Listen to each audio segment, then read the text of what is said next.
Bonsoir. Nous sommes aujourd'hui à la deuxième séance de cours d'économie d'entreprise. Hier, nous avons eu un léger souci. Nous n'avons pas pu achever la séance pour quelques soucis techniques. Mais nous allons revenir sur certains points avant d'avancer. Alors, hier, nous avons défini le concept d'économie d'entreprise. Nous avons ressorti les différents objectifs de l'économie d'entreprise. Nous avons débuté avec le premier chapitre qui portait sur la production. Alors aujourd'hui, nous allons un peu revenir sur ce chapitre avant de passer à un autre. Alors, nous sommes au chapitre 1, l'entreprise et la production. Lorsqu'on parle de l'entreprise et de la production, on a ressorti les différents objectifs du chapitre, à savoir l'analyse du processus de concentration, la description des facteurs de production et l'analyse de leur combinaison. On a aussi comme objectif l'établissement des courbes de production totale, de production moyenne, de production marginale et la compréhension de la notion d'économie d'échelle. Alors, on a ressorti les différentes formes de concentration. On a distingué 5 formes de concentration dans ce cours, à savoir la concentration horizontale. Ici, je vous ai expliqué le fait que lorsqu'on parle de concentration horizontale, ici, on regroupe les entreprises qui opèrent dans le même secteur d'activité. On a pris comme exemple la Pasta et Panzani. Nous avons aussi la concentration verticale. La concentration verticale regroupe les entreprises qui opèrent à différents stades d'un même processus de production, de commercialisation. Nous avons pris l'exemple de Socaver et des brasseries.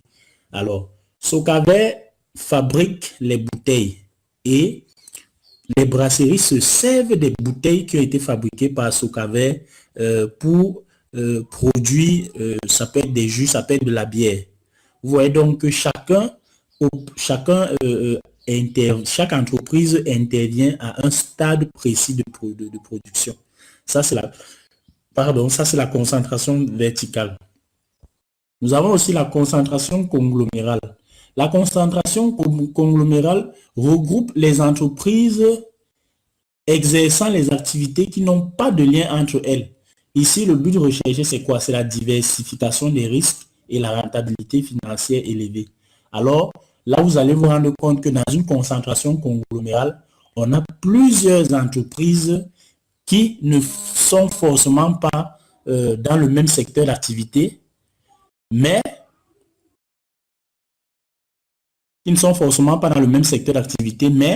qui opèrent ensemble. Alors, nous avons la concentration technique. La concentration technique, ici, regroupe les entreprises qui font dans on va appeler ça comment? En fait, elle regroupe plusieurs établissements afin de réaliser les économies d'échelle. Elle regroupe plusieurs établissements qui opèrent afin de réaliser des économies d'échelle. Je vous ai expliqué ici hier la notion d'économie d'échelle. Lorsqu'on parle d'économie d'échelle, on parle de quoi? On parle d'un accroissement de la production suivi de la baisse des coûts unitaires. Dans la prochaine partie, nous allons plus détailler ça avec des exemples. Alors, on a aussi la concentration financière. Ici, on parle de réunion du capital de plusieurs entreprises désormais contrôlées par une société mère, les autres entreprises devenant des filiales. Dans la forme de concentration qui est la concentration financière, nous avons une société mère avec des filiales. Ça veut dire que la société mère, c'est la tête opérante et les différentes filiales sont là pour exercer les activités parce que les différentes filiales sont des démembrements de la société mère. Alors, nous irons donc au niveau des facteurs de production et leur combinaison. Afin de produire des biens et services, l'entreprise achète et combine des facteurs de production. Les facteurs de production. L'analyse économique distingue 4 facteurs de production. Nous avons le travail, nous avons le capital, nous avons les ressources naturelles et le progrès technique. Lorsqu'on parle du travail, on parle de quoi? On parle de la force motrice des individus. Vous voyez, si vous êtes dans une entreprise et que vous êtes un fonctionnel, quand je dis un fonctionnel, celui-là qui travaille qui peut travailler avec la main, qui peut travailler certains outils. Vous voyez que la force que vous utilisez dans le travail va permettre à l'entreprise de produire. L'entreprise doit donc vous rémunérer. L'entreprise donc considère que vous êtes un facteur de production. On a aussi le facteur capital, on a les ressources naturelles, on a le progrès technique. Alors, le facteur travail, c'est toute activité manuelle ou intellectuelle rémunérée de l'homme. Il est fourni par la population active. Le facteur capital, on dit le concept de capital a plusieurs sens. On distingue le capital financier, titre donnant droit à des rémunérations spécifiques, intérêts et dividendes. On a le capital social, somme d'argent apportée par les propriétaires. On a le capital technique, bien permettant la fabrication d'autres biens. Je vais m'arrêter au capital technique qui est plus intéressant. Ici, le capital technique, c'est quoi? Le capital technique représente des biens, je peux prendre à l'occurrence on peut appeler ça comment? Les machines. On peut avoir les machines. Vous voyez, si une entreprise utilise les machines dans le processus de fabrication, ces machines-là sont considérées comme le capital technique de l'entreprise. Lorsqu'on ira maintenant un peu plus loin, nous allons, nous avons le grand 2, petit 2, la combinaison des facteurs. L'entreprise doit choisir la meilleure combinaison des facteurs qui permet de produire à moindre coût. Bon, avant qu'on entre dans le cours, je vais vous prendre un exemple, je vais vous donner un exemple terre à terre. Lorsqu'on parle de la combinaison des facteurs, c'est quoi? Exemple simple. Disons-nous que le facteur travail, c'est vous. Vous êtes là, les étudiants. Vous représentez le facteur travail. Le facteur capital, ce sont les différents ordinateurs que vous avez. Chacun a un ordinateur avec lui. Ça, c'est le facteur capital. Maintenant, quand on dit qu'on veut regarder la combinaison des facteurs, imaginez-vous un seul instant qu'un étudiant a un ordinateur pour un travail. Vous voyez que ce sera intéressant parce que chaque étudiant sera devant un ordinateur. Mais maintenant, si on met un étudiant, 2 ordinateurs, lorsqu'on va mettre un étudiant et 2 ordinateurs, l'étudiant, lorsqu'il va travailler, il sera obligé de venir travailler sur le premier ordinateur, après se retrouver en train de travailler sur le second. Vous voyez qu'il devient moins productif. Si on met plutôt 2 étudiants, un ordinateur, ça veut dire qu'il y a un qui sera assis devant l'ordinateur en train de travailler, il y a l'autre qui sera à côté en train de ne rien faire. Ça, c'est un exemple pour vous illustrer le facteur capital, le facteur travail. Le jeu donc de la combinaison, c'est de savoir est-ce que je dois avoir un étudiant et un ordinateur pour que mon travail soit fait, ou je dois avoir 2 étudiants, un ordinateur, ou je dois avoir 2 ordinateurs, un étudiant. De manière logique, il est préférable d'avoir un étudiant, un ordinateur, parce qu'il sera concentré devant sa machine. Là, c'est un exemple vraiment terre à terre. Là, on se rend compte qu'on n'a pas besoin d'avoir un étudiant de plus. Avec un seul étudiant et un seul ordinateur, on peut déjà faire le travail. C'est un peu ça la combinaison des facteurs. On a donc les différents facteurs, les différentes productions.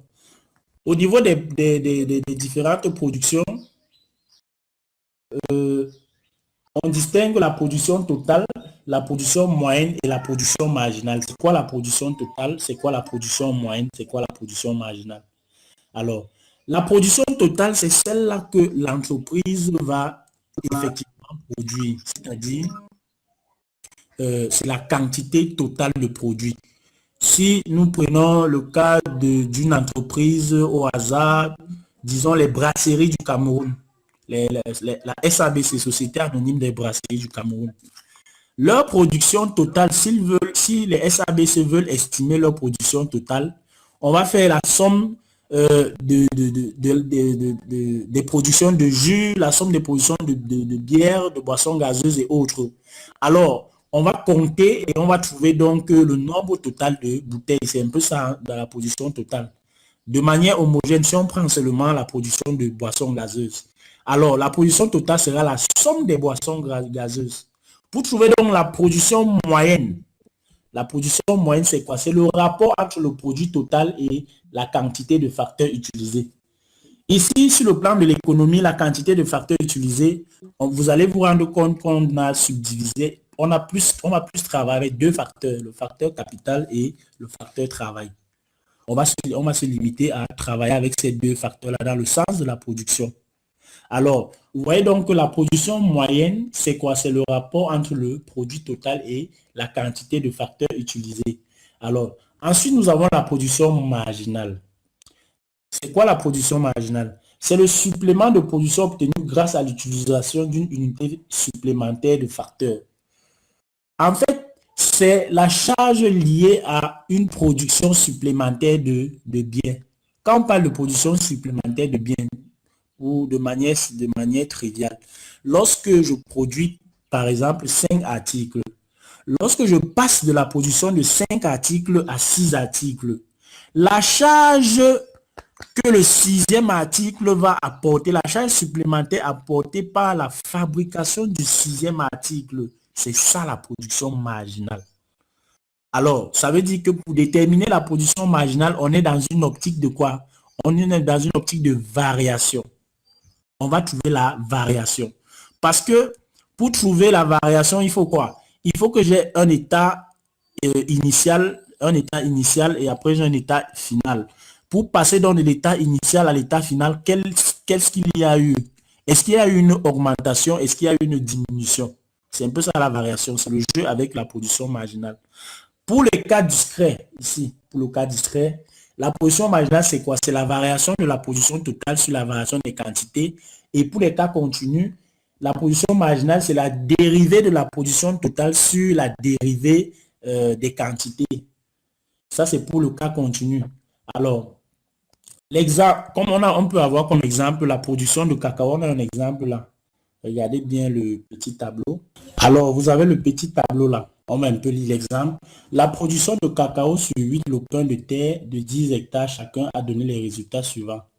On a le nombre de travailleurs, on a la production totale. Après, on demande de déterminer dans un tableau les productions moyennes et marginales. Le petit tableau est là. MT6, c'est le nombre de travailleurs. Je prends l'exemple, si je suis ici au niveau de 4. Ici, j'ai 4 travailleurs. Ici, j'ai 4 travailleurs. La position totale des 4 travailleurs, c'est combien? C'est 52. La position totale des 4 travailleurs, c'est 52. La position moyenne des 4 travailleurs, c'est 13. Si on dit que la position moyenne, c'est 13, ça veut dire quoi? Ça veut dire que chaque travailleur peut produire 13. Si vous prenez votre calculatrice, vous faites 52. Si vous prenez ici au niveau je suis ici au niveau des 4 travailleurs là. Alors, on dit de déterminer dans un tableau les productions moyennes et marginales. Le nombre de travailleurs, je prends ici avant qu'on ne fasse le tableau, je prends l'exemple d'abord ici. J'ai 4 travailleurs là. La position totale des 4 travailleurs, c'est 52. La position moyenne, on a dit que pour avoir la position moyenne, on fait quoi? On divise la position totale par le nombre de facteurs de production. C'est-à-dire que si je fais 52 divisé par 4, j'aurai 13, qui est la position moyenne. Comment donc faire pour avoir la position marginale? La position marginale, ici nous sommes dans un cas discret. Ça veut dire que je vais faire la variation de la production totale sur la variation des quantités. Les quantités de facteurs ici, ce sont les NTC. Je prends le premier, je suis ici là. Je fais 1 moins ce que je ne connais pas avec 10 moins ce que je ne connais pas. Vous voyez que je reste ici là dans l'infini. Je reste ici là dans l'infini. Vous allez voir la barre au premier là, on ne peut pas avoir de variation. Alors, qu'est-ce que je fais? Je viens maintenant ici, à ce niveau. Je fais 24, la position totale, 24 moins 10. 24 moins 10 donne combien? Ça me donne 14. Divisé par 2 moins 1. Donc, 24 moins 10 divisé par 2 moins 1. 24 moins 10, donc c'est combien? C'est 24 moins 10. 24 moins 10, ça donne 14. Alors, j'ai les 14 là. Vous allez voir les 14 ici là. La même chose ici. 39 moins 24. 39 moins 24, ça donne 39 moins 24 divisé par 3 moins 2. Ici, nous sommes dans un cas où c'est plus facile parce que à chaque fois, la variation va me donner 1. Parce que 2 moins 1, 3 moins 2, j'ai 2 moins 1, j'ai 3 moins 2, 4 moins 3, 5 moins 4, 6 moins 5. Ça veut dire qu'ici, à ce niveau, j'aurai 52 moins 39, j'ai mes 13, 61 moins 52, j'ai mes 9, et ainsi de suite. Vous voyez que là, c'est facile de remplir le tableau. Je peux facilement remplir la production marginale. Alors, on passe à la combinaison optimale. Pour la combinaison optimale, on dit ceci. Je suis ici au niveau de la combinaison optimale. Pour un budget donné, on montre en théorie économique que la combinaison optimale des facteurs de production est obtenue lorsque le rapport des productions marginales est égal au rapport des prix. On s'explique. Je vous ai déjà montré comment est-ce qu'on détermine la production marginale. Il y a deux façons. Soit on fait simplement la variation de la production totale divisée par la variation des quantités. Ou encore au niveau de la production marginale, on fait simplement la dérivée de la production totale sur la dérivée des quantités de facteurs. Alors, le jeu c'est quoi? Lorsque je suis en train d'utiliser deux facteurs, à savoir le facteur capital et le facteur travail, si on me demande de déterminer la production marginale, vous voyez ici là, les quantités là, Q s'expriment en fonction de K et de L. Il s'exprime donc en fonction du facteur capital et en fonction du facteur travail. S'il s'exprime en fonction du facteur capital et en fonction du facteur travail, ça veut dire que la production marginale du travail sera quoi? La production marginale du travail sera quoi? Ça sera la dérivée. La position marginale sera quoi? Ça sera la dérivée de ceci par rapport à la dérivée du facteur travail. Ça veut dire que ici nous sommes dans une optique de dérivée partielle. Nous sommes dans une optique de dérivée partielle. Je vais un peu charger la correction de l'exercice. Donnez-moi une minute. Bonsoir monsieur. Monsieur, j'ai une question à poser. Je ne sais pas si vous m'écoutez, monsieur. Oui, je vous écoute très bien. Oui, monsieur. Par rapport... Monsieur. Oui. Allez-y, posez votre question. Oui, monsieur, par rapport à la formule de la production marginale. Oui. Vous avez dit qu'il y a deux formules. Il y a le rapport de la variation et le rapport de la dérivée. Oui. J'aimerais savoir dans quel cas on utilise la variation et dans lesquels autres cas on utilise la dérivée. En fait, ce qui se passe, c'est quoi? Vous m'écoutez bien, non? Oui, monsieur. Oui. Il y a deux façons il y a deux façons d'appliquer la position marginale. On a ce qu'on appelle l'optique économique. Dans l'optique économique, ici, généralement, on va vous donner les biens. Quand on dit que c'est discret, ça veut dire qu'on va vous donner des chiffres du genre 1, 2, 3, 4. Comme l'exemple qu'on a là, on a le nombre de travailleurs, c'est un nombre entier, non? On se comprend? Allô? Bon, je parle. Le nombre de travailleurs, c'est un nombre entier. Ça veut dire que à ce niveau-là, vous allez vous rendre compte que la formule à utiliser, c'est la variation. Parce que là, vous avez des valeurs. On vous donne des valeurs. On peut vous dire, le nombre de travailleurs est de 1, on a 1, 2, 3, 4, 5, par exemple. Maintenant, dans la deuxième optique, c'est une optique qui est plus mathématique. Vous allez vous rendre compte que là, on va vous donner la production totale comme une fonction. Quand je dis comme une fonction, ça veut dire qu'on peut avoir, comme l'exemple là, on peut avoir 3KL. Quand je dis peut-être 3KL, K c'est le capital et L c'est le travail. Ici, on ne peut plus utiliser la variation, mais ici, on sera obligé d'utiliser la dérivée. Et lorsque vous utilisez la dérivée en termes de production marginale, vous devez vous rassurer, lorsqu'on vous pose la question, de savoir quelle est la dérivée que vous utilisez. Puisqu'on on est généralement en présence de deux facteurs, le facteur capital et le facteur travail. Donc, je pense que vous faites souvent les dérivés partiels, parce que ce sont des dérivés partiels que nous allons faire. Je dérive, si on me demande la production marginale du facteur travail, je vais dériver la totalité, c'est-à-dire le coût total, la position totale, je vais dériver la position totale en fonction de la dérivée du facteur travail. Mais si on me demande la production marginale du facteur capital, là, je vais dériver plutôt la production totale par rapport à au facteur capital. Donc, c'est ça. Je viens même de charger la correction de l'exercice qu'il y avait là. J'espère que vous avez compris ce que j'ai eu à apporter. Oui, je vous écoute. Parlez un peu plus fort là, je vous entends à peine.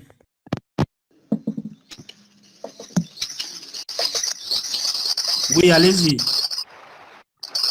Monsieur disait que j'ai bien écouté ce que vous avez dit par rapport au calcul de la production marginale. Oui. Donc, je veux savoir si j'ai bien assimilé. En fait, vous dites que le calcul de la production marginale, en fonction de la variation, n'est-ce pas, dépend du nombre de travailleurs qu'on a. Oui, on donne souvent. En fait, pour que tu te retrouves dans la première formule, on doit te donner un tableau. C'est une application économique où on va te donner un tableau. On va te donner le nombre de travail. Donc, comme un tableau statistique, non, avec les différentes numérotations. Mais lorsqu'on te donne déjà une formule qui ressemble à une fonction avec des inconnus, automatiquement, tu dois utiliser la deuxième formule, c'est-à-dire en passant par la dérivée. On se comprend? D'accord. Ok, monsieur. Bon, regardez maintenant la correction. J'ai chargé, j'espère que vous avez reçu ça. J'ai chargé la correction de l'exercice là. Monsieur, il y a ça sur monsieur. Ok. Vous voyez que le coût dit que pour avoir la combinaison optimale, il faudrait que la position marginale de L divisée par la position marginale de K soit la position marginale de L divisée par la position marginale de K soit égale à quoi? À PL sur PK. Dans l'exemple, on a donné Q égale à 3K puissance 1 demi fois L puissance 1 demi. Ou PK égale à 4. PK, c'est quoi? C'est le prix du facteur capital. Ça veut dire que le prix du facteur capital, c'est 4 unités. Et PL égale à 9. Le prix du facteur travail, donc, c'est 9 unités. Le coût total, donc, lui, il est égal à 9000. Le coût total ici est égal à quoi? Quand on regarde le coût total, la formule du coût total, c'est quoi? C'est le nombre de facteurs capital multiplié par le prix du facteur capital plus le nombre de facteurs travail multiplié par le prix du facteur travail. Comme on nous a donné en haut PK égale à 4, vous voyez là, je peux y mettre 4K. Comme on nous a donné PL égale à 9, je peux y mettre 9L. Là, on aura le coût total qui est 9000. Le coût total qui est 9000 est égal à 4K plus 9L. Je commence donc à répondre. Ça, c'était quoi? C'était les données. Je commence donc à répondre. La première question était de déterminer la production marginale du facteur travail. Vous voyez que ici, j'ai donné la position totale comment? La position de Q, l'expression de Q, c'est avec des inconnus. Je vous ai dit que lorsqu'on est en présence de ces inconnus-là, automatiquement, pour déterminer la position marginale, on va faire des dérivés. Je viens donc au niveau de la détermination de la position marginale du facteur travail. Je suis ici. Alors, pour déterminer la production marginale du facteur travail, qu'est-ce qu'on fait? On dérive Q par la dérivée de L. Pourquoi est-ce qu'on dérive Q par la dérivée de L? Je vous ai dit que nous sommes dans une optique où nous allons travailler avec des dérivées partielles. Si je fais une dérivée partielle, ça veut dire quoi? Ça veut dire que je vais dériver L et K va rester une constante. Je reviens ici là. On a 3K puissance 1 demi. Ça veut dire que 3K puissance 1 demi, ça reste, ça ne change pas. Vous voyez que là, j'ai 3K puissance 1 demi. Je dérive maintenant L puissance 1 demi. J'ai L là que je vais dériver. Si je dérive L, je vais faire quoi? Ça devient NF' puissance, la formule générale de la dérivée en mathématiques. On a NF' F puissance N-1. On sait que la formule générale de la dérivée, c'est NF' fois F puissance N-1. Je fais donc quoi? Je fais descendre le 1 demi là qui représente N. Je fais descendre, voici ce 1 demi là. Je fais donc 1 demi moins 1. Ça veut dire que j'aurai quoi? J'aurai le 1 demi là avec le 3, si j'aurai 3 demi de K puissance 1 demi fois L puissance moins 1 demi. Si L est élevé à la puissance moins 1 demi, alors je peux faire passer L en bas, puisque j'aurai 1 demi là. Alors la production marginale du facteur travail devient donc 3 demi de K sur L puissance 1 demi. Je viens maintenant au niveau de la production marginale du facteur capital. On va reprendre la même gymnastique, à la seule différence que maintenant, ça sera le facteur capital qui sera dérivé et le facteur travail sera comme une constante. On a donc la production marginale du facteur capital. J'ai donc là la combinaison optimale. Je viens ici là. Pour le facteur capital, je dérive le facteur capital. J'ai donc quoi? J'aurai 1 demi de K puissance 1 demi moins 1. Et je laisse le facteur travail comme une constante L puissance 1 demi. Alors je calcule ici. Je me rends donc compte que la production marginale du facteur capital est égale à quoi? À 3 demi de L sur K. Vous allez vous rendre compte que ici, on avait plutôt K sur L lorsqu'on était à la production marginale du facteur travail, mais ici on a plutôt L sur K. Bon, là, on a oublié de mettre la barre. Il y a une barre ici, là, la barre de fraction. 3 demi, donc de L sur K puissance 1 demi. Lorsque vous avez donc déterminé la position marginale du facteur travail et la position marginale du facteur capital, souvenez-vous que c'est ça qui nous intéresse ici. On doit pouvoir montrer que la position marginale de L divisée par la position marginale de K est égale à P de L sur P de K. Alors, je suis dans la troisième question, la combinaison optimale. La combinaison optimale donc de K et L. On sait que cette combinaison s'obtient lorsque le PML sur PMK est égal à PL sur PK. On aura donc quoi? Je prends PML, voici PML ici. 3 demi de K sur L 1 puissance 1 demi. C'est ça que j'ai là. PMK c'est quoi? Voici PMK. PMK c'est 3 demi de L sur K puissance 1 demi. Vous voyez que j'ai 3 demi en haut, 3 demi en bas. Je peux donc les annuler. Alors j'ai K sur L puissance 1 demi et L sur K puissance 1 demi. K puissance 1 demi, le L qui est en bas peut devenir L puissance moins 1 demi. Et le K du bas peut devenir K puissance moins 1 demi. Vous voyez donc que le K s'il va monter là et il change de signe. Lorsqu'on parle d'un nombre élevé à lorsqu'on a un nombre n puissance 1 demi, c'est encore la racine carrée. C'est comme si j'avais racine carrée de K fois racine carrée de K. Ça nous donne K. J'ai donc K sur L. De l'autre côté, j'ai 9 sur 4. Comment? Les 9 sur 4 là représentent ceci. J'ai dit que PL au départ était égal à 9 et PK était égal à 4. C'est pour ça qu'on a donc ici PL 9 et PK 4. On descend donc. On a donc K sur L est égal à 9 sur 4. On peut déjà faire, on peut déjà calculer ici là. Bon, je vais charger la suite de l'exercice là.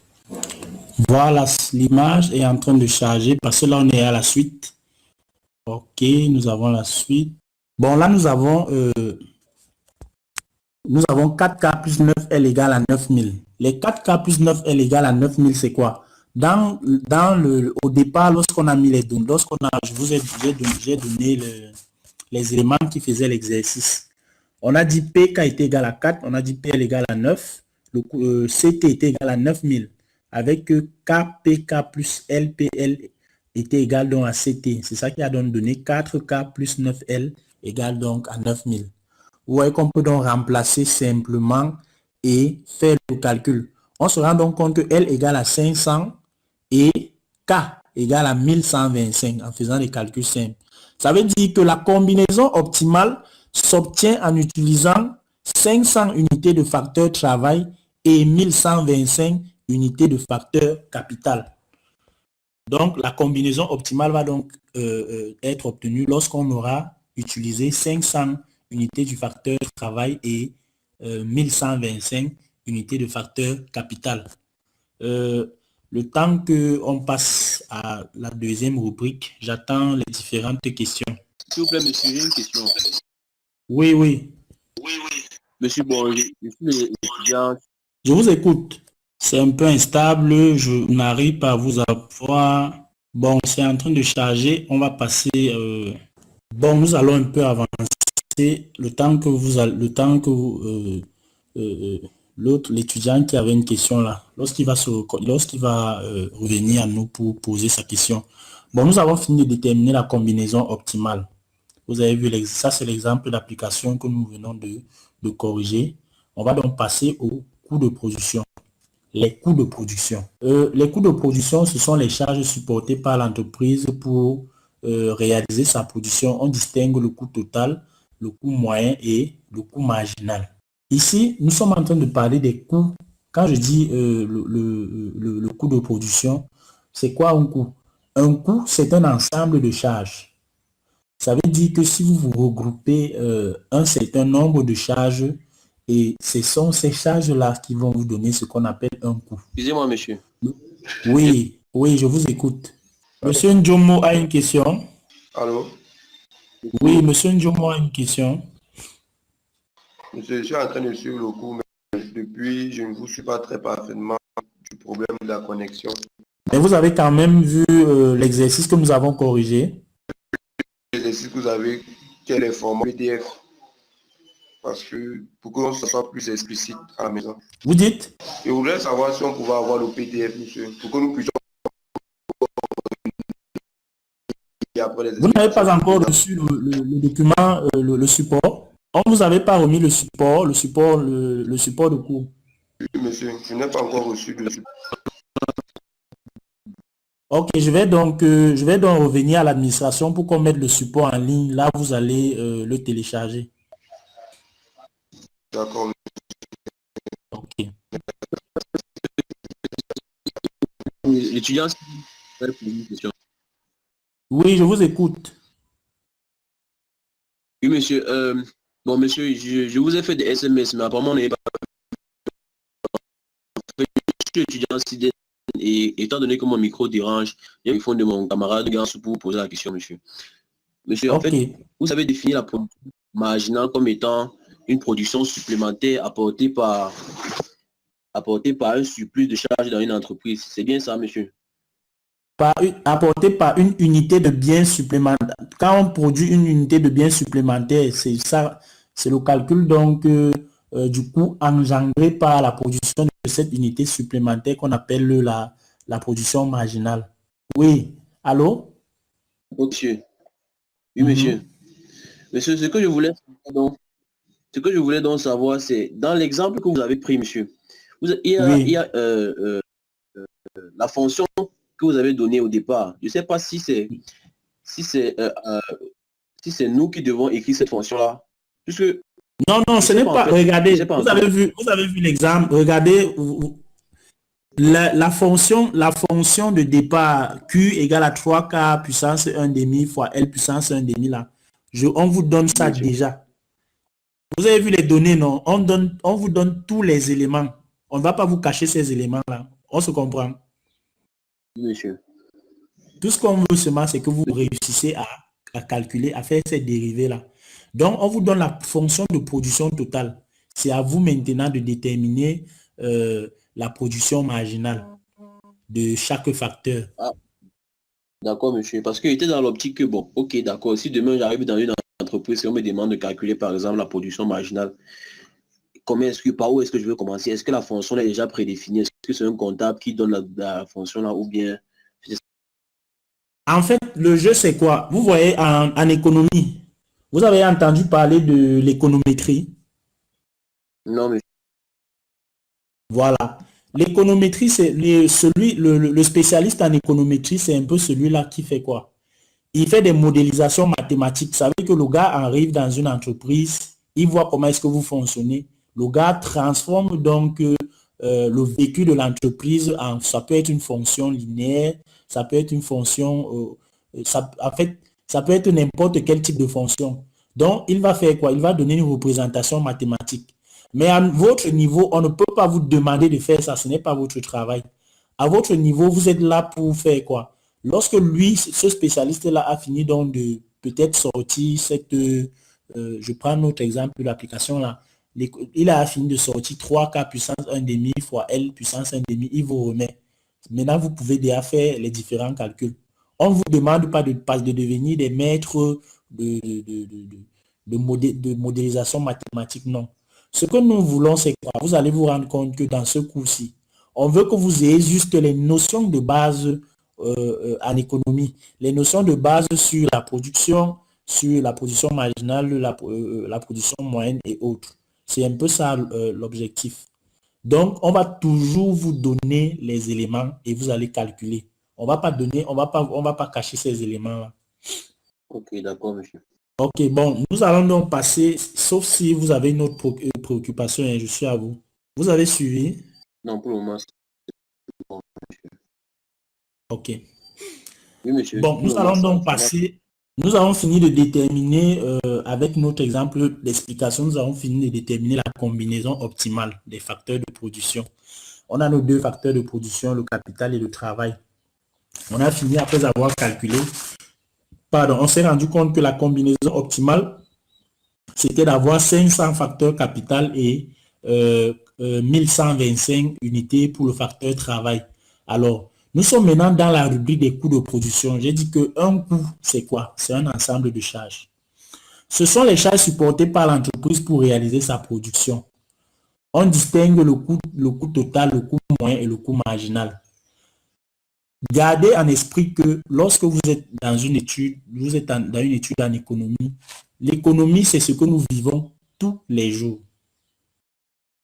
Le bon économiste ne va pas vous chercher des représentations qui viennent de l'univers ou pour vous donner des exemples. Si je veux déterminer le coût total, je prends peut-être, tu peux aider ta mère, ou bien ta tante, elle fait peut-être le bien haricot. Elle te dit que bon, voici en tant qu'économiste, essaie un peu de me dire ce qui se passe ici. Tu vas lui dire que mais ton coût total, c'est l'ensemble des charges, c'est-à-dire, maman, tu as acheté la farine, tu as acheté l'huile, tu as acheté le sel, tu as acheté le sucre, tu as acheté d'autres ingrédients, tu as acheté peut-être le haricot et les éléments pour faire, les composants pour faire peut-être la bouillie. Ça, la somme, je veux dire, tout ce qu'elle a eu à dépenser là, c'est ça. Lorsqu'on va calculer ça en termes d'argent, c'est ça le coût total. Maintenant, elle va produire ici, je me limite aux beignets seulement. Elle va produire un certain nombre de beignets. Le coût moyen, c'est quoi? Un beignet a coûté combien? Parce que la totalité des beignets, on a dépensé peut-être 20 000 pour faire frire les beignets, c'est-à-dire les charges de farine, les charges de sel, huile et autres. On a dépensé 20 000. Ça nous a donné tel nombre de beignets. Le coût moyen, maintenant, ça te permet de savoir un beignet m'a coûté combien. Un seul beignet m'a coûté combien. Tu te rends donc compte que peut-être ton coût moyen, ça te donne 18 francs. C'est un exemple. Si ton coût moyen, c'est 18 francs, en vendant le beignet à 25, tu es assuré d'avoir une marge bénéficiaire. Mais si le coût moyen du beignet, si un beignet revient par exemple à 30 francs et que les clients te demandent de vendre les beignets là à 25, ça veut dire que tu es en train de tourner à perte. La production, le coût total, donc, c'est quoi? Ce sera le coût du plateau de beignets, tous les beignets qui ont été frits, alors que le coût moyen sera quoi? Le coût pour un seul beignet. Vous allez donc vous rendre compte que dans le coût total, donc, il y a ce qu'on appelle les charges variables et les charges fixes. Je vais vous donner deux éléments intéressants. Lorsqu'on parle du coût total égal à charge variable plus charge fixe, la charge fixe, c'est quoi? Les charges fixes, dans le jargon financier, on appelle encore ça les charges de structure. Ce sont des charges qui n'évoluent pas avec le niveau d'activité. Je prends l'exemple du loyer. Disons que la mère, là, elle loue le local où elle frit les beignets. Peut-être le local, là, c'est 3 000 le mois. C'est un exemple. Est-ce que si la mère, là, vend 2 beignets, 3 beignets, 20 beignets, 100 beignets, est-ce que le bailleur va venir dire, madame, vous êtes en train de vendre 10 beignets ou 100 beignets, le loyer doit augmenter? Le loyer ne dépend pas, il n'y a pas de lien entre le loyer et l'activité et l'évolution de l'activité. Alors que les charges variables, si je prends une charge variable, la farine, si j'ai besoin de 50 kg de farine pour un certain nombre de beignets, automatiquement, si j'ai plutôt un sac de 100 kg de farine, ça ne peut plus me donner le même nombre de beignets. Parce que le sac de 100 kg de farine va me donner plus de beignets. Ça veut dire que ça, c'est une charge variable. C'est une charge qui dépend du niveau d'activité. Vous allez donc vous rendre compte que pour avoir les charges totales, on fait les charges fixes plus les charges variables. Le coût moyen, encore appelé coût par unité produit, il s'obtient en divisant le coût total par la quantité produite. C'est comme je vous ai dit là. J'ai produit combien de beignets? Le plateau de beignets, si on me dit que j'ai dépensé 30 000, alors je me rends compte que j'ai peut-être même 100 beignets, ou je ne sais pas trop, disons 1000 beignets, voilà. Si je divise maintenant les 30 000 par les 1000 beignets, ça veut dire que le plateau de beignets, un beignet revient à 30 francs. Si je dois venir vendre ces beignets-là, je dois les vendre au moins à un montant de 31 voire 32 francs. Parce que si je vends ces mêmes beignets à 30 francs, je ne vais pas avoir de bénéfice. Mon bénéfice sera nul. Alors que si je vends peut-être les beignets là à 50 francs, lorsqu'on va faire 50 francs moins 30 francs, j'aurai une marge bénéficiaire de 20 francs. On revient maintenant avec le coût marginal. Le coût marginal, c'est le quoi? C'est le coût de la dernière unité produite. Coût marginal est égal à la variation du coût total sur variation des quantités, cas discret, ou encore coût marginal égal à la variation du coût dérivé du coût total sur dérivé des quantités, le cas continu. On est ici dans le même sens qu'avec la production marginale et la production moyenne. Vous voyez qu'on est toujours dans le sens où la production marginale, on disait aussi variation de variation de la production totale sur la variation des facteurs de production utilisés. Ici, au niveau du coût, c'est la même logique. On a donc coût marginal première formule, coût marginal deuxième formule. On a donc l'exemple d'application là. Une entreprise produit un bien Y. Sa fonction de coût total est donnée par coût total égal à Y puissance 3 moins 75Y carré plus 200Y plus 10 000. Déterminer les fonctions de coût fixe, coût variable, coût moyen, coût marginal, coût fixe moyen et coût variable moyen. Alors, je vais charger la solution de l'exercice. Ok, vous avez devant vous la solution de l'exercice. Dans l'exercice, on a parlé de quoi? On a donné. Oui, est-ce qu'il y a une question? J'ai cru entendre quelqu'un poser une question là. Est-ce qu'il y a une question? Ok, s'il n'y a pas de question, je disais ceci. On va passer à la correction de l'exercice. Voilà. On vous a donné dans l'exercice le coût total. On a dit le coût total est égal à quoi? À y au cube moins 75 y carré plus 200 y plus 10 000. Je vous ai dit qu'à chaque fois que vous avez une représentation du coût ou une représentation de la production avec cette forme qui ressemble à une fonction, vous devez savoir que là, on est dans une optique où pour déterminer le coût marginal, ça sera les dérivés. Je reviens à l'explication avant de continuer. Lorsqu'on disait le coût total c'était quoi? C'était le coût fixe plus le coût variable. Le coût fixe, c'est quoi? C'est le coût qui ne dépend pas du niveau d'activité. Ici, le niveau d'activité dans notre exercice, c'est quoi? C'est Y là, la quantité. C'est ça ici là. C'est ça notre variable, Y qui est la quantité. Ce que je dois donc faire, c'est quoi? Si on me demande de déterminer les coûts fixes, je regarde simplement le coût qui ne dépend pas de Y. Ici, on a un coût total de Y au cube moins 75 Y carré plus 200 Y plus 10 000. Les 10 000, cela ne dépendent pas de Y. Ça veut dire que les 10 000 là représentent le coût fixe. Je viens maintenant au niveau du coût variable. Si le coût total, c'est Y au cube moins 75 Y carré plus 200 Y plus 10 000, la partie ci dépend de Y. Vous voyez donc le coût variable, donc c'est quoi? C'est Y au cube moins 75 Y carré plus 200 Y. Là, vous avez la partie variable. Le coût moyen. Le coût moyen, c'est quoi? C'est le coût total divisé par les quantités. Y ici représente les quantités. Je vais simplement faire le coût total qui est Y au cube moins 75 Y carré plus 200 Y plus 10 000, le tout divisé par Y. Ça me donne donc Y au cube sur Y, ça fait Y carré, moins 75 Y carré sur Y, ça fait moins 75 Y, plus 200 Y sur Y, ça donne 200, et 10 000 sur Y, ça donne donc ceci. J'ai donc là le coût moyen. Le coût marginal, c'est quoi? Le coût marginal, c'est la dérivée du coût total par rapport à la dérivée des quantités. Ici, là, on a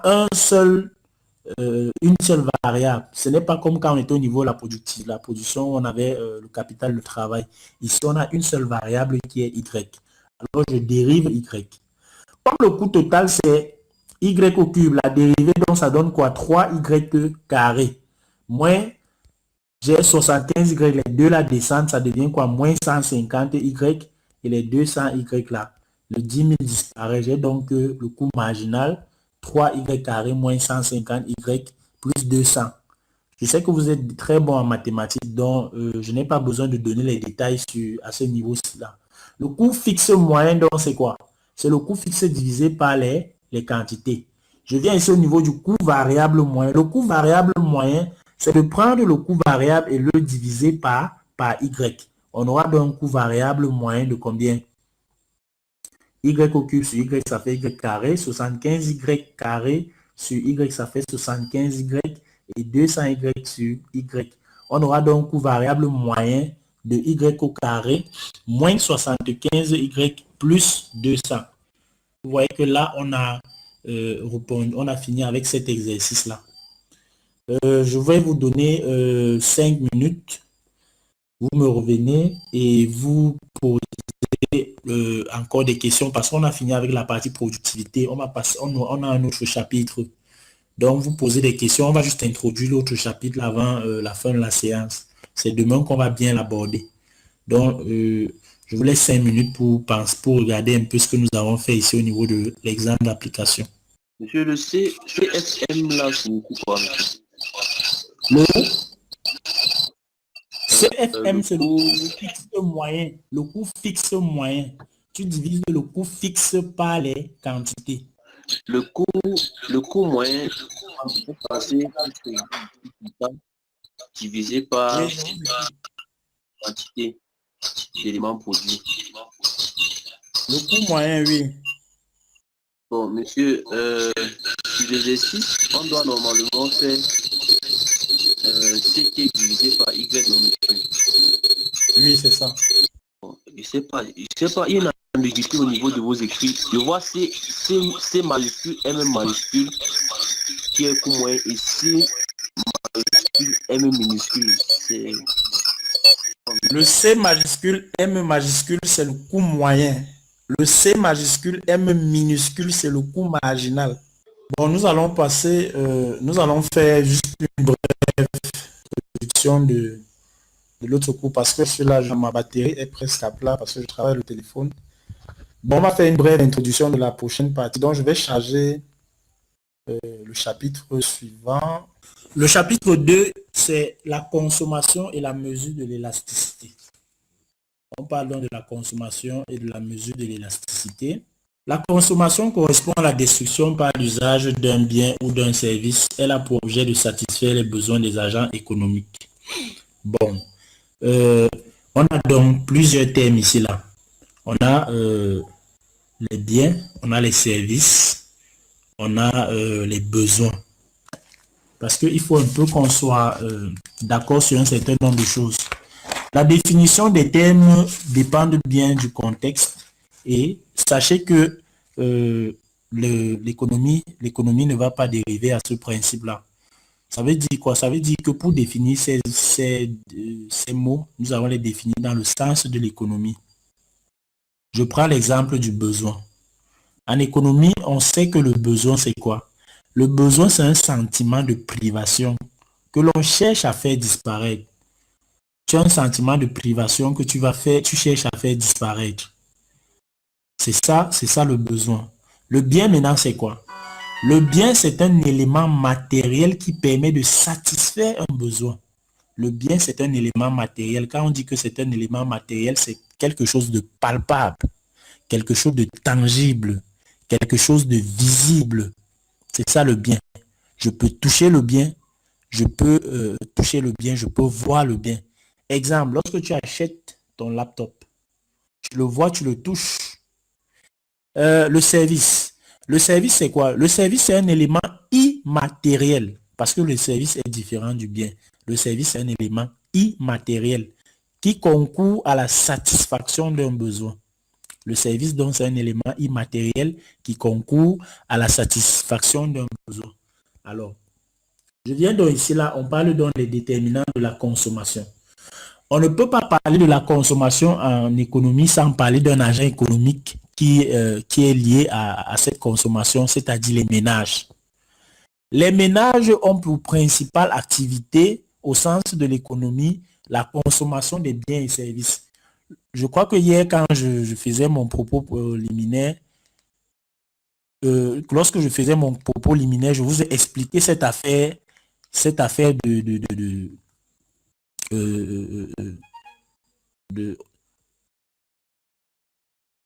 oui, lorsque je faisais mon propos liminaire, je vous ai expliqué cette affaire d'agents économiques, des ménages, de la consommation des biens et services.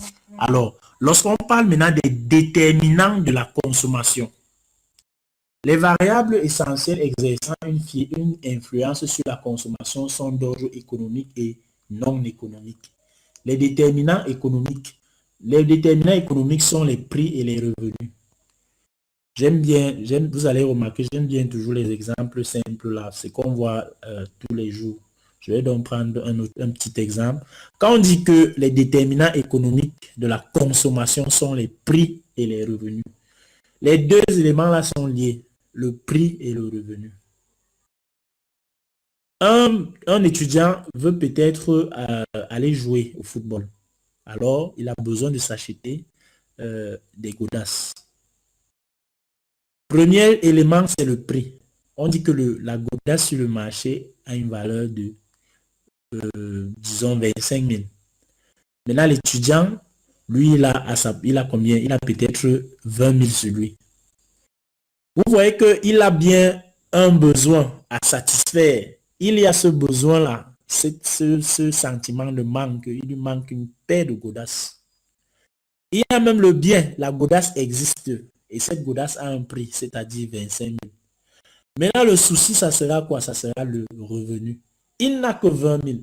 Avec 20 000, il ne peut pas s'acheter cette godasse parce que cette godasse-là coûte 25 000. Vous voyez donc que ça va donc déterminer sa consommation. Il ne pourra pas consommer cette godasse. Avec ces 20 000, pour qu'il ait une godasse, peut-être il va aller à la friperie, aller chercher peut-être une godasse, peut-être de 10 000. Vous voyez donc que son revenu influence sa consommation parce que son revenu est faible, il ne peut pas consommer un certain type de bien. Donc le consommateur ici ne peut pas consommer tous les biens. La preuve, est-ce que c'est tout le monde qui peut s'acheter un véhicule? Est-ce que c'est tout le monde qui peut s'acheter une maison? Non, parce que les revenus sont limités et aussi les prix des biens sont élevés. Les biens qui sont souvent facilement à notre portée, ce sont les biens de première nécessité. Au moins, avec les biens de première nécessité, même si on a un revenu relativement bas, on peut au moins acquérir ces biens de première nécessité. Alors, là, on a parlé dans les déterminants économiques de la consommation, on a parlé des prix et des revenus. Alors, la relation entre la consommation et le prix. Ce que je viens d'expliquer terre à terre sur le plan économique, on dira la consommation varie généralement en sens inverse du prix. Pour mesurer la sensibilité de la demande face à une modification du coût du revenu, on utilise l'élasticité. On dit que la consommation varie généralement en sens inverse du prix. Si tu es là, tu as besoin du sucre. On te dit que le paquet de sucre, c'est, disons que c'est 800 francs. Tu as 1500 sur toi. Comme tu as 1500, tu vas faire comment? Tu vas acheter un paquet de sucre à 800. Tu vas rester avec combien entre tes mains? Tu vas rester avec 700. Lorsque tu vas rester avec les 700 là, tu seras obligé de garder parce que les 700 là ne te permettent pas d'acheter un autre paquet de sucre juste à cause de son prix. Le prix du paquet de sucre, j'ai dit que c'est 800 francs. On pose donc le paquet de sucre à 800 francs. Tu as acheté combien? Tu es obligé d'acheter un seul paquet. Le lendemain, tu repars, on te dit que le paquet de... Tu repars encore avec... Tu as tu gagnes un autre 1500. Tu repars à la boutique. Le boutiquier te dit que, monsieur, on a réduit le prix. Hein. le paquet de sucre, c'est maintenant 750 francs. Au même moment, tu vas dire, mais avant, je ne pouvais pas acheter un autre paquet de sucre. Mais si le paquet de sucre est à 750 francs, si je fais 750 fois 2, ça fait 1500. Ça veut dire que le paquet de sucre, lorsqu'il est passé de 800 à 750 francs, je peux maintenant m'offrir 2 paquets de sucre. Vous voyez que la consommation varie en sens inverse avec le prix. Ma consommation a évolué parce que le prix a diminué.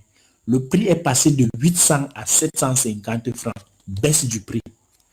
Ma consommation est passée d'un paquet de sucre à 2 paquets de sucre, augmentation de la consommation. La consommation et le prix évoluent en sens inverse. Si on baisse les prix, on augmente la consommation, mais si on augmente les prix, on baisse la consommation. Je prends maintenant l'élasticité. On dit l'élasticité prix de la demande. L'élasticité prix de la demande.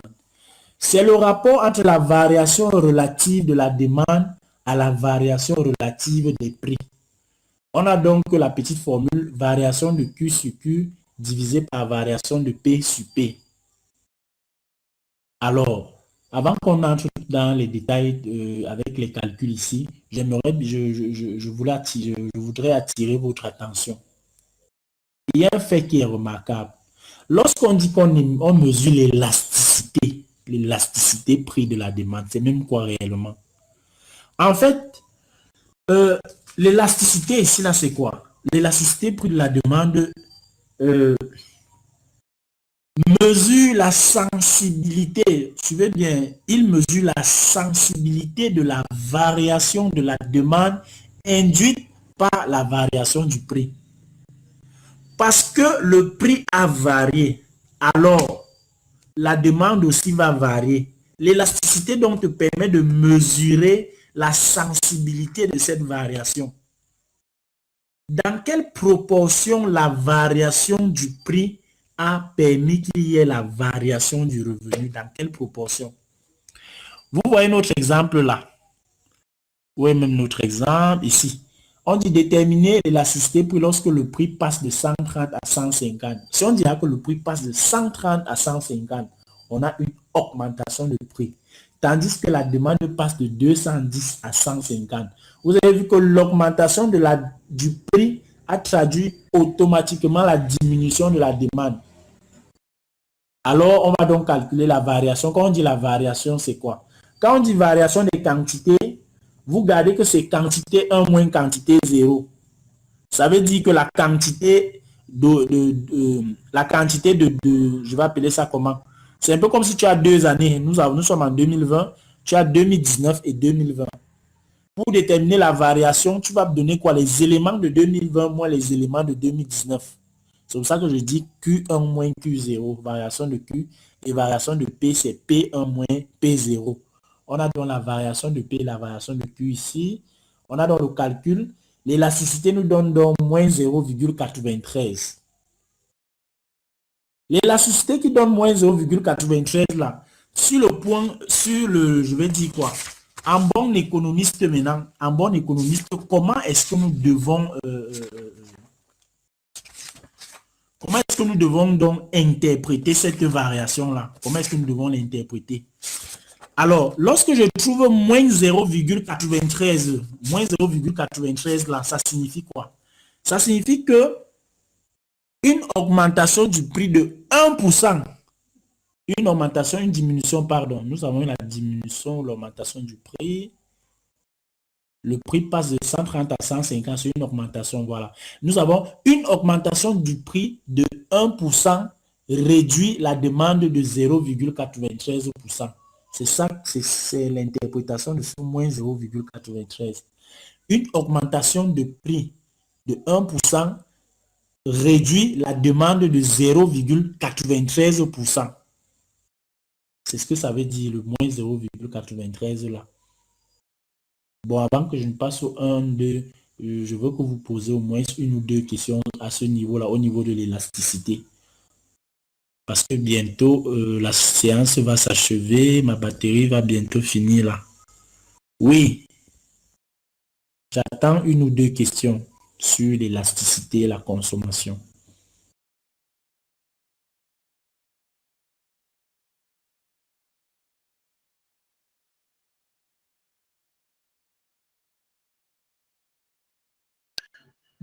Oui, monsieur, Oui, oui, monsieur bon, Nganzou, je vous écoute. l'étudiant Siden, monsieur. Oui, Bon, monsieur, pardon. vous avez défini l'interprétation de moins 0,93 comme étant une augmentation de prix à 1%, réduit la demande à 0,93%. Pas A. Augmentation du prix de 1% réduit la demande de 0,93%. D'accord, monsieur. Vous- Bon, monsieur, Oui, est-ce que l'augmentation du prix est de 1%, monsieur? non. Nous sommes ici en train de, ce sont des, j'appelle ça comment, nous sommes dans des proportions. On se comprend, je n'ai pas dit que ça a réduit, on réduit le prix à 1%. Je sais que tu as fait le petit calcul 130 à 150. Non, regarde. Ça, ce sont des proportions. Ça veut dire que si j'augmente le prix dans une proportion de 1%, automatiquement, ça va influencer donc la demande. On aura donc une réduction de la demande dans une proportion donc de 0,93%. C'est la proportion. Oui, Donc, monsieur, si je comprends bien le calcul qui nous donne moins 0,93 n'est valable que pour 1%, c'est ça? oui.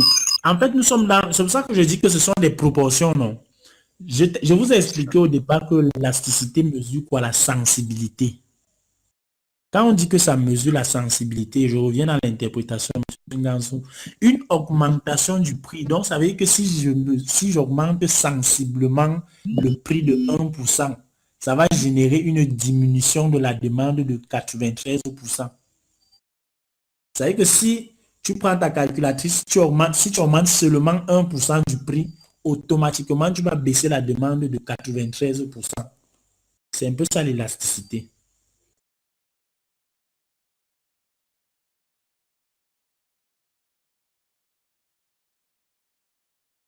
Ou encore, oui, vous m'écoutez. Je peux encore vous dire, je peux encore vous donner une autre explication en disant que l'élasticité, c'est un peu comme quoi? C'est un peu comme le rapport de la variation relative. Quand on dit que en valeur relative, non, la variation de la valeur relative de la demande par rapport à la variation relative du revenu. Quand je dis donc variation relative, ça veut dire quoi? Une augmentation relative de 1% du prix traduit une réduction relative de 0,93% de la demande. J'attends toujours vos différentes questions. Vos différentes questions.